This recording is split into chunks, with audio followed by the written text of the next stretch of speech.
Great. So the best-selling textbook, economics textbook in the country is by N. Gregory Mankiw, based on these 10 principles of economics. And here they are. I'm not going to read them for you. Just take my word for it that you need a PhD in economics to understand these. Fortunately, I have one, and I have taken it upon myself to translate these principles for the uninitiated.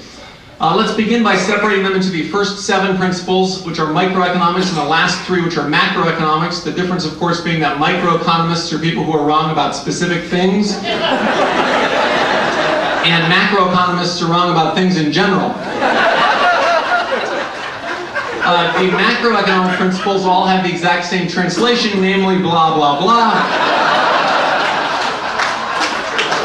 As proof, I should only remind you that macroeconomists have successfully predicted 9 out of the last 5 recessions.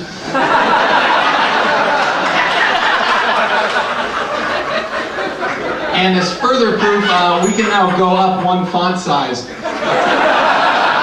As Einstein said, everything should be as simple as possible, if not simpler. Okay, back to microeconomics. The first one, people face trade-offs. Translation, choices are bad. Right, so this is a simple syllogism. Trade-offs are bad. Every time you have a choice, you have a trade-off. Therefore, choices are bad. If you don't understand that, look at principle 2. The cost of something is what you give up to get it. Translation, choices are really bad. Let me just give you a simple example of this. Let's say someone offers you a Snickers bar that you value at $1. Right? So your economic profit in this case is the Snickers bar minus the cost of what you give up to get it, which is nothing. Your economic profit is $1. Now, somebody offers you a choice between a Snickers bar, which you value at $1, and some M&Ms, which you value at 70 cents. Now your economic profit is the $1 minus the 70 cents, only 30 cents. You begin to see why choices are bad. The worst possible situation, in fact, would be someone offering you a choice between a Snickers bar and an identical Snickers bar. Now, people who are not trained in economics might think that that's no different from being offered 1 Snickers bar, but that sort of sloppy thinking will never get you a tenure-track position. Great, let's simplify this. So choices are bad, really bad. If you don't understand why choices are bad, you're probably stupid. Next principle, rational people think at the margin. Translation, people are stupid. Now, it is immediately obvious to the most casual observer with the meanest intelligence that people do not think at the margin. Nobody goes to a grocery store and says, I'm going to buy an orange, I'm going to buy another orange, I'm going to buy another orange. But if people don't think at the margin, and if, as Mankiw says, rational people do think at the margin, we are led to a most unhappy conclusion.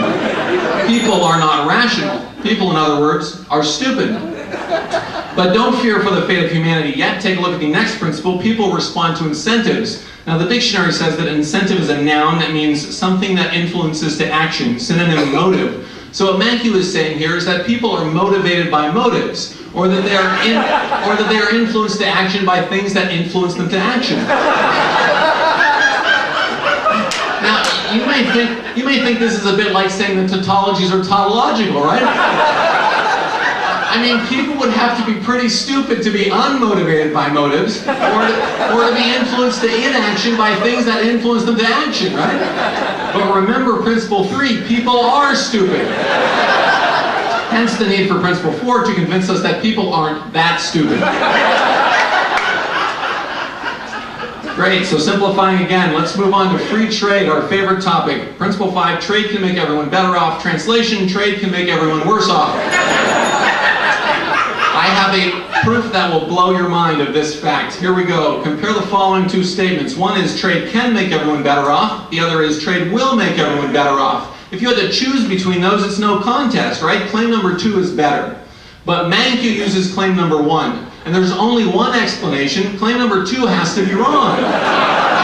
In other words, trade can make some people worse off, and it's just a hop, skip, and a jump from there to trade can make everyone worse off. Some people apparently didn't like this deconstructive proof or destructive proof. They wanted a constructive proof, so I added this footnote. There are the details. Now notice the final two here, governments are stupid, governments aren't that stupid, follow immediately from principle 5 in its translation. If trade can make everyone better off, what the heck do we need government for? But if trade can make everyone worse off, we better have a government around to stop people from trading. Here are the principles of economics translated, and there's my website, standupeconomist.com. Thank you for your time.